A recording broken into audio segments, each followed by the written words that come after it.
Salut à tous et à toutes.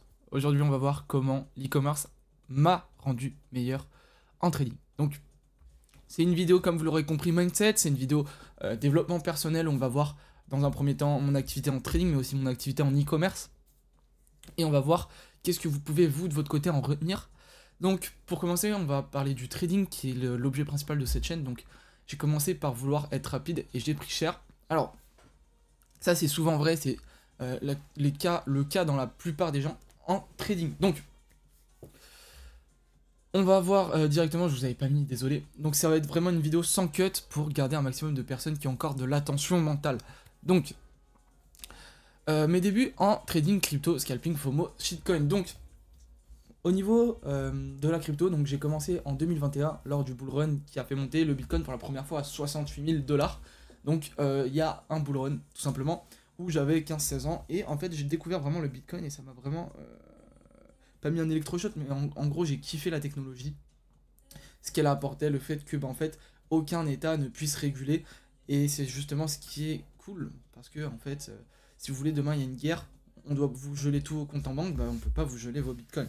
Et c'est justement une réserve de valeur qui est intouchable au niveau de l'État. Et c'est justement ce qui les dérange en Europe, mais ce qui ne dérange pas les États-Unis. C'est vraiment ce que j'ai kiffé. Et donc, j'ai commencé par de l'investissement. Alors au début j'avais pas trop d'argent, donc je mettais des petits montants, etc. Et puis au fur et à mesure j'ai commencé à augmenter jusqu'à avoir 3000 dollars que j'ai transformé en 14 000. Et le problème en fait c'est que c'était un peu plus du gambling qu'autre chose. Dans la période où j'ai investi, vous pouviez que gagner. Et c'est ce que j'avais compris grâce au bull run de 2021, il y a tout le monde qui disait ça. Donc je me suis dit let's go. Et effectivement je suis passé à 14 000 dollars là où après je suis sorti avec la moitié, donc quand même en bénéfice, mais un peu moins. Et c'est là où je me suis dit bon bah on va commencer sérieusement le trading. Et en fait, ce que je faisais et ce que je pensais que c'était du trading, ça n'en était pas du tout. C'était vraiment de l'investissement, du gambling. Donc voilà. J'ai surtout voulu sécuriser un peu, faire des revenus passifs. Enfin, des revenus passifs, des revenus tous les mois, sans que forcément ce soit vraiment incertain pour le mois d'après. Avoir vraiment une vraie stratégie et avoir un vrai plan. Donc c'est actuellement ce que je m'immisce, ce que j'essaye d'avoir réellement. Voilà. Donc, franchement, le trading, c'est vraiment quelque chose de très compliqué mentalement. C'est vraiment une école de formation de vie. Donc, ça va vous former, vous, que ce soit mentalement, physiquement. Parce que si vous êtes en mauvaise forme, vous pouvez... Enfin, j'ai jamais vu personnellement un trader gros qui mange des chips et qui prend pas soin de sa santé. Enfin, les gars, c'est vraiment une école mentale. Et c'est là où ça va être le plus intéressant. Donc voilà, globalement, mon parcours en trading. Donc, j'ai fait des gros gains. Après, j'ai fait des pertes. En soi, j'ai pas fait de perte, mais en soi, ces gains se sont rapetissés. Et je me suis dit, bon, bah là, en vrai, il y a eu quelque chose à faire de par les gains. Et il faut quand même que j'arrive à mieux sortir. Parce que franchement, il y a du potentiel. Donc voilà pour la partie trading. Pour la partie e-commerce, c'est vraiment ce qui me focus en trading. Parce qu'en fait, quand on est en trading, on veut vraiment tout de suite, très rapidement. Parce que, vous voyez, c'est comme si vous allez au casino, vous mettez 100, vous faites x2 sur le rouge, vous voulez remettre 200 et ainsi de suite, et en fait ça va tout hyper vite. C'est comme TikTok maintenant, vous êtes habitués de plus en plus, et c'est peut-être là où j'ai le plus de mal, c'est que maintenant on est tous matrixés par TikTok, par les réseaux, on a tout directement, on a des formats short de 60 secondes, notre cerveau n'est plus habitué à un format qui est long, il est habitué à un format qui est court, et heureusement, Dieu merci, j'ai commencé l'e-commerce avant de commencer TikTok, donc voilà, c'est un peu plus compliqué maintenant. Et donc, c'est là où ça m'aide en fait en e-commerce. Ça fait 2 ans que j'ai ma marque et je commence à avoir les résultats que maintenant, que depuis 2025. Et ça a pris 2 ans, donc tu développes le produit. Enfin, il y a vraiment beaucoup de trucs autour. Et donc, c'est super formateur au niveau du trading qui est quelque chose où on veut tout de suite. Et on est de plus en plus dans une génération qui veut tout de suite. Vous l'avez vu avec TikTok, hein. On est une génération qui est bousillée, massacrée par la dopamine. Et bah en fait, comme dans l'e-commerce, vous voyez des gens qui disent oh, le dropshipping c'est de la merde, c'est mort. En fait, c'est des gens qui ont juste plus aucune attention, qui ont plus aucune patience et qui vont juste se dire bon bah les gars, j'ai fait, ça a pas marché, j'abandonne. Voilà, en fait, c'est on veut tout de suite, on veut que ça marche direct. Non, le plus important c'est l'échec et c'est ce que tu fais de l'échec. Si t'abandonnes direct, t'es une merde, entre guillemets, parce que tu vas jamais réessayer pour réussir. C'est logique en fait, c'est juste de la logique. Et si après l'échec tu réessayes, même si tu refais un échec, déjà t'as déjà beaucoup plus de mérite que celui qui va dire que ça marche plus. Bref. Donc en e-commerce, c'est la patience, le plus important. Donc moi, qu'est-ce que j'ai fait? Alors, pour vous raconter mon histoire, en e-commerce, j'ai commencé par du dropshipping. Alors au début, c'était pas réellement du dropshipping, enfin en tout cas moi je le voyais pas comme ça, mais avec du recul, je le vois comme ça maintenant.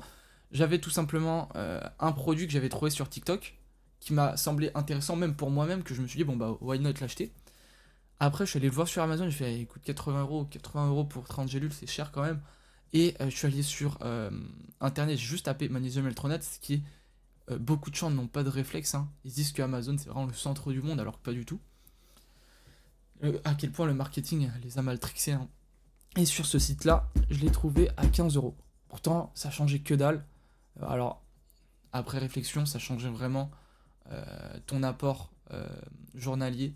Donc, au lieu d'avoir 2000 mg, il était de 200, donc c'était vraiment de la merde. Mais, au moins, on avait un produit qui était moins cher. Et donc, je me suis mis avec un ami à moi, qui est mon associé encore aujourd'hui, à vendre ce produit. Donc, ce produit, on l'a mis sur Amazon avec, au début, sans le consentement des personnes sur le site, après avec le consentement. Et donc, le produit qu'on touchait à 15, là-bas, on le touchait à... on le vendait à 40, donc on prenait la différence. Alors avec toutes les charges et tout, je pense qu'on était en négatif, on va pas se mentir. Parce qu'en France, ils taxent beaucoup. Mais en vrai, on faisait quand même du bénéfice, sachant qu'on déclarait rien. Donc, après, avec cet argent-là, on a réinvesti pour faire un petit stock. Sur cette même entreprise, on leur a dit, ouais, on aimerait faire une commande en gros. Hop, on a commandé 300 produits, on a fait 10 000 €. Et donc, il y a 7 000 € qui sont venus sur notre compte. Magie. On a tout réinvesti. On touche 0 € depuis 2 ans et demi, mais vous allez voir que là, on va commencer à arriver sur une ère qui est plutôt cool. Donc voilà. Ensuite, avec ces produits, bah, on a vendu pour 10 000 €. Et c'est là où on a eu nos premiers problèmes. Premier problème de fournisseurs. Parce qu'en fait, ces fournisseurs-là, ils ont remarqué qu'on vendait sur Amazon. Parce qu'ils nous ont fait remplir un papier comme quoi où est-ce qu'on allait vendre. On a dit on allait vendre sur une boutique en ligne.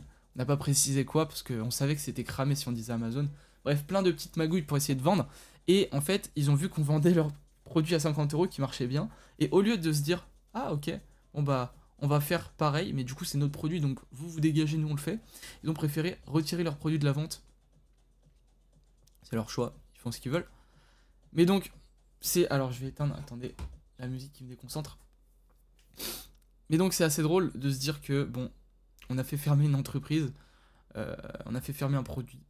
Écoutez, c'est comme ça. Et donc, bah, après, on n'avait plus de fournisseurs. Parce qu'il y a des gens qui se sont plaints que sur Amazon, on vendait le produit. En fait, ils pensaient que c'était eux qui le vendaient à 50 € et sur leur site à 10 € et demandaient un remboursement. Ils ont eu plein de gens comme ça qui réclamaient, donc écoutez. On a dû trouver notre solution. On a trouvé un laboratoire qui a bien voulu collaborer avec nous et qui avait un MOQ assez faible. Donc, on a pu commander 1000 produits assez facilement pour 7 000 €. Et ces produits-là, entre-temps, il s'est écoulé plus de 6 mois. Parce que entre le design, bah en fait, la recherche, tout simplement du laboratoire, etc., toute la galère qu'il y a derrière, je vais pas vous l'expliquer parce que ici c'est une chaîne de trading quand même. Donc voilà, on a eu beaucoup de galères, on a essayé, bam, on a réussi. En septembre, non, plutôt fin octobre, on a réussi à vendre et on a vendu jusqu'à janvier, ce qui nous a valu 65 000 € de chiffre d'affaires avec un produit qui était naze concrètement comparé à celui qu'on a aujourd'hui, qu'on va vendre. Donc 60 000 € de chiffre d'affaires, ça fait à peu près du 20 000 € par mois. Je pense concrètement, en vrai on avait une moyenne de 16 000 € par mois, on a juste vendu un peu plus que 3 mois. Mais franchement c'est super bien, avec une marge. Donc chaque produit on le touchait à 7 €, on le revendait à 40, donc je vous laisse imaginer. Sachant qu'on n'avait aucun frais publicitaire, on avait juste Amazon qui nous prenait un peu. Mais en gros par produit on prenait globalement en net 20 €. Et le fait d'être en France, carrément on est endetté parce qu'on ne peut pas réinvestir en fait à chaque fois. Si on doit payer nos impôts des productions précédentes, étant donné que c'est sur un roulement de 6 mois. Donc voilà. Mais globalement, franchement, c'est ce qui m'a appris à jamais abandonner. En fait, on a plusieurs fois nos laboratoires qui nous ont lâchés. Parce que encore celui-là, avec lequel on a fait 60 000 € de chiffre d'affaires, il nous a lâchés pour des règlements européens. On a dû en trouver un autre. Et là, ça fait depuis janvier qu'on bosse dessus. Et on va enfin avoir les produits après 7 mois. Après 7 mois, les gars. Sachant que j'avais même commencé en décembre parce qu'on a su que le produit, le laboratoire nous avait lâché. Et en fait, ça a pris autant de temps parce qu'on a refait le design, on a fait un site internet, là vraiment on est en train d'être béton dessus. Et donc voilà, ça m'a appris à jamais abandonner, même si on a une galère de fournisseurs, en fait, on a vu que c'était possible. Donc, on a la motivation pour continuer. Et même si on l'aurait pas eu, je me la serais donnée tout seul. En fait, vraiment, ne jamais abandonner, que ce soit dans le trading, dans l'e-commerce, c'est vraiment le plus important. Et là, pour vous dire juste les sommes astronomiques qu'on est en train de faire, on va, si on part sur du 20K par mois, ce qui je pense va être le minimum parce qu'on cumule maintenant un site internet en plus avec des pubs, etc. Je pense que maintenant, dorénavant, on va avoir plus. Et donc, on a une capacité de 160 000 euros de chiffre d'affaires avec le stock actuel. Et le produit est quali. Donc, on va voir comment ça se passe. J'espère que je vous perds pas.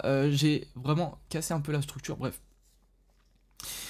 Et c'est vraiment ça qui m'a appris à devenir meilleur trader. En fait, vraiment, vous n'abandonnez jamais. Là, même si j'ai fait des pertes en trading, imaginons que j'ai perdu 10 000 euros, bah c'est pas grave. Je sais que à partir du jour où je serai rentable, je vais renta 50 fois plus la perte que j'ai fait. En fait, vraiment, rester focus sur ses objectifs, rester focus sur son domaine, rester focus sur tout ça. Parce que si vous lâchez à chaque fois que vous commencez quelque chose, c'est sûr qu'à chaque fois vous êtes que en perte. Alors que si vous focus un domaine, à chaque fois vous serez en gain. C'est ça qui est hyper important sur le mindset. Et ce que je déteste avec les gens en général, ce que je vois sur les réseaux, vraiment en fait, je cumule les pires domaines sur les réseaux, mais en vrai, c'est des domaines qui fonctionnent très bien. L'e-commerce, le dropshipping, c'est hyper mal vu. Le trading, c'est hyper mal vu parce que soit t'as des scams, soit t'as des gens en fait qui rejoignent des formations et qui se disent c'est pas la solution miracle, j'ai pas pu en 2 trades devenir milliardaire. Bah, c'est sûr, les gars. Et c'est vraiment ce mindset que je déteste parce que c'est des gens qui abandonnent à la première difficulté et qui préfèrent critiquer plutôt que de se dire que c'était eux le problème. Qu'est-ce qu'on pourrait encore dire? Vraiment, la patience, c'est la stratégie qui marche le mieux. En e-commerce, vous voyez, je suis patient à chaque fois et à chaque fois on fait des bons résultats. En trading, j'ai pas été patient. Donc en fait, ça me sert vraiment d'avoir ce e-commerce à côté du trading, de me dire, bah en fait, c'est pas le trading qui marche pas, c'est juste moi, j'ai pas été patient, j'ai pas suivi le plan, ou j'ai pas forcément la bonne stratégie. Et c'est vraiment ça qui est important, le mindset, l'entrepreneuriat. L'entrepreneuriat, je vous conseille parce que dans l'entrepreneuriat, vous trouverez tout le temps du mindset, du mindset, du mindset. Donc faites-en qu'en bouffer. Et l'e-commerce, je pense que j'ai réussi surtout grâce à ça. Au début, je regardais les vidéos de Yomi qui intègrent énormément de mindset. Puis ensuite, j'ai commencé à regarder ça chez moi. Puis quand j'allais à la salle, j'écoutais le podcast sans permission qui est pareil que sur le mindset, que sur... en fait, jamais ils évoquent le fait de ne pas réussir dans un domaine.